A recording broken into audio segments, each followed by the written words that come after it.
রিসর্টে check in করে fresh হয়ে বেরিয়ে গেছিলাম লাঞ্চ করতে। লাঞ্চ করে চলে আসি সেই মোস্ট আইকনিক বোট রাইডে। এতক্ষণে নিশ্চয়ই তোমরা বুঝে গেছো কোথায় ঘুরতে এসেছি আমি।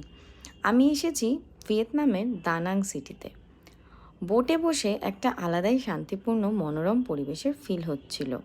আর এখানে না এলে বুঝতেই পারতাম না মানুষ কী করে খুব ছোট ছোট জিনিসে নিজের হ্যাপিনেস খুঁজে নিতে পারে। এত সুন্দর এই বোট রাইডটা ছিল যে মনকে একটা আলাদাই শান্তি দিচ্ছিল।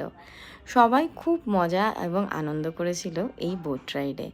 আমরা আমাদের বন্ধুদের সাথে কিছু ফটো ভিডিও ক্লিক করে বেশ ভালোই মজা নিচ্ছিলাম।